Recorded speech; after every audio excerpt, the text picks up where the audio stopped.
Oke, berikutnya adalah penjelasan tentang vertikal dan horizontal scaling. Jadi vertical scaling itu apa? Kalau diibaratkan vertikal itu kan naik atau turun gitu kan, pergerakannya naik atau turun. Nah, terus maksudnya apa vertical scaling? Vertical scaling itu maksudnya adalah resource node-nya itu akan naik atau turun gitu. Jadi contohnya begini, aku langsung pakai gambar aja ya. Misalkan di konfigurasi environment-nya ini, di topologinya, contohnya adalah di bagian GNX ini.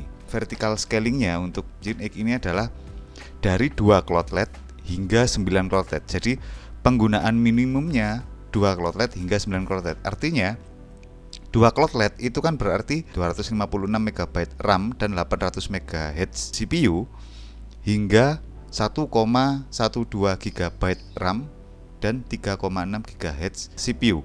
Artinya begini, artinya kontainer untuk GNX ini bisa jalan atau bisa menggunakan resource hingga 1,12 gigabit RAM, dan titik terendahnya atau penggunaan senganggur-nganggurnya kontainer GNX ini adalah di 800 MHz CPU dan 256 MB RAM. Begitu.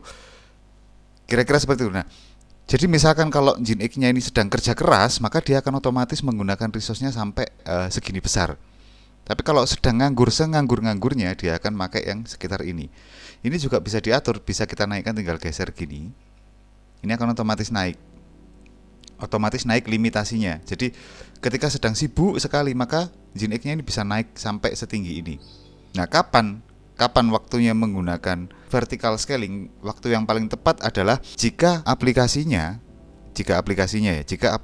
membutuhkan frekuensi atau RAM yang gede, maka ini lebih baik. Contohnya gini, ada satu aplikasi itu yang berjalan di single thread gitu. Ini lebih cocok daripada di multi thread. Kira-kira seperti itu.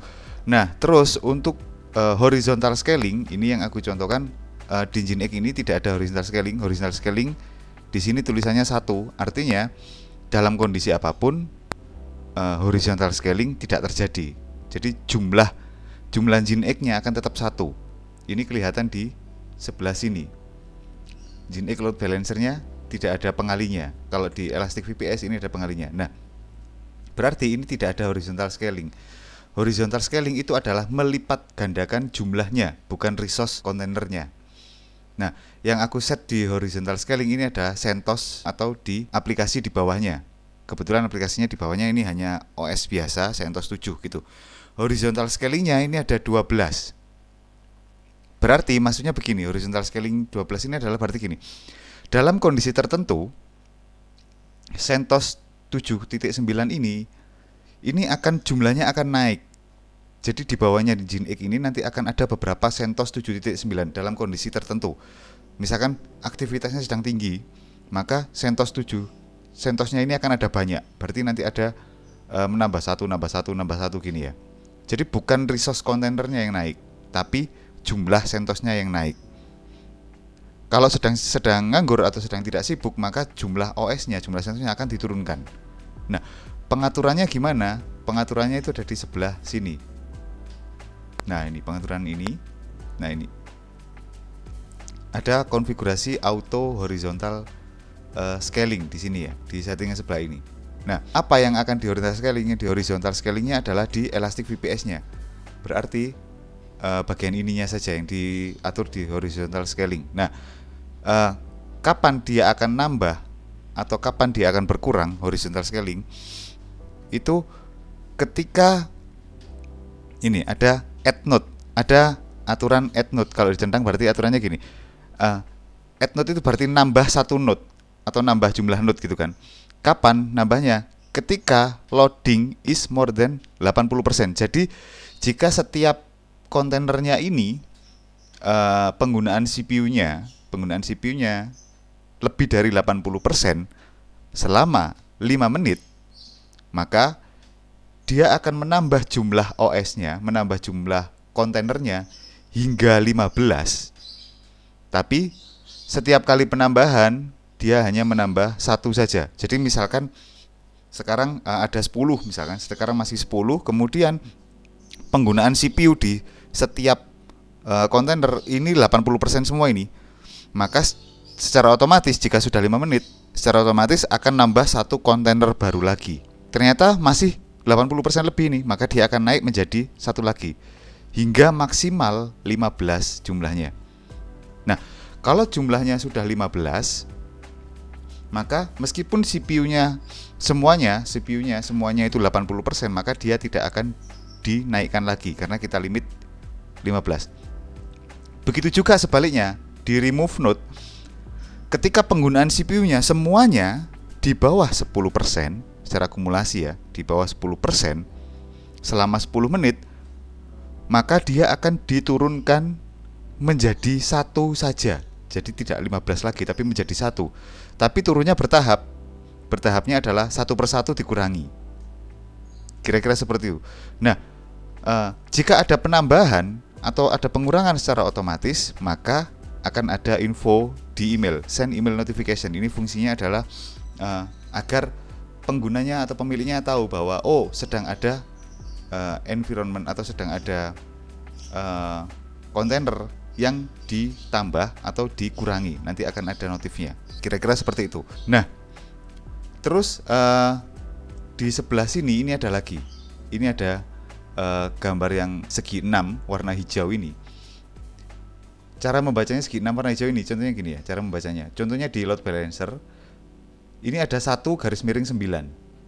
Maksudnya adalah dari 9 cloudlet, dia hanya menggunakan resource 1 cloudlet saja.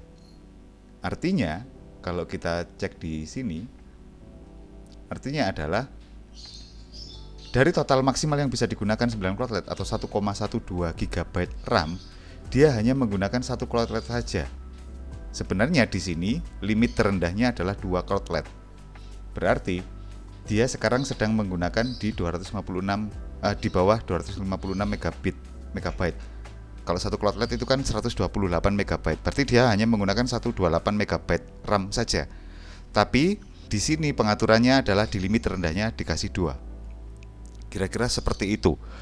Satu lagi yaitu tentang horizontal scaling ya, yang di stateful dan stateless. Ini ada menu stateful dan stateless. Sebenarnya gini, horizontal scaling itu adalah mengcloning. Jadi satu kontainer ini akan dicloning menjadi beberapa kontainer. Nah, kalau stateful itu berarti cloningnya penuh. Jadi kontainer yang lama itu langsung dicloning gitu aja, termasuk data-data yang ada di dalamnya. Nah, jika ada penambahan data atau pengurangan data, maka jika menggunakan stateful ya, kalau ada penambahan atau pengurangan data di kontainer yang sebelumnya, maka hasil cloningnya juga akan sama persis. Data yang baru juga akan ada di situ. Nah, bedanya dengan stateless, jika di kontainer lama ada perubahan data, maka hasil cloningnya akan data yang baru tadi tidak akan ada di kontainer yang barusan dibikin atau barusan di-cloning, karena cloningnya ini menggunakan base image. Jadi ketika dia pertama kali atau awal kali membuat infrastruktur ini menggunakan image tertentu, maka image itu yang akan dipakai untuk membuat image yang baru untuk hasil cloningan. Jadi tidak mengcloning langsung dari yang ada sekarang. Nah, manfaatnya apa? Kalau stateless itu hasil cloningnya lebih cepat karena base image. Jadi benar-benar seperti membuat baru di awal kemarin. Nah, kalau stateful itu efeknya adalah akan lebih lama prosesnya karena ada kemungkinan tambahan data. Jadi ada tambahan data yang berbeda dengan kondisi yang awal kali bikin aplikasi ini. Jadi prosesnya adalah di cloning dan itu akan proses waktunya akan lebih lama. Terus kapan kita memilih stateless dan kapan kita memilih stateful? Jika data di kontainer ini tidak pernah berubah, anggap saja seperti web server PHP atau macam-macam gitu kan, datanya tidak pernah berubah ya, dan datanya ada di, misalkan ada di layer storage, maka stateless ini akan lebih baik, lebih efisien karena lebih cepat dan tidak akan mempengaruhi kinerja aplikasi sama sekali. Terus kapan saatnya menggunakan stateful? Kita menggunakan stateful itu jika tiap kontainer ini terjadi perubahan data. Maka stateful itu akan lebih baik. Jika memang di aplikasinya itu ada perubahan data, ada penambahan data yang terus-menerus, stateful itu akan lebih baik. Karena apa? Karena hasil cloningnya akan sama persis, termasuk data-data yang baru juga akan terbawa. Gitu. Kira-kira di situ fungsinya. Nah, ini agak tricky karena resource-nya ada yang naik ke atas, ada yang nambahnya ke samping, horizontal scaling. Kalau naiknya ke atas itu vertical scaling, berarti resource per kontainernya naik frekuensi prosesor dan memorinya.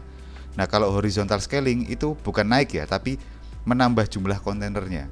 Yang awalnya 1 menjadi 2 menjadi 3 dan seterusnya. Kira-kira seperti itu. Terima kasih.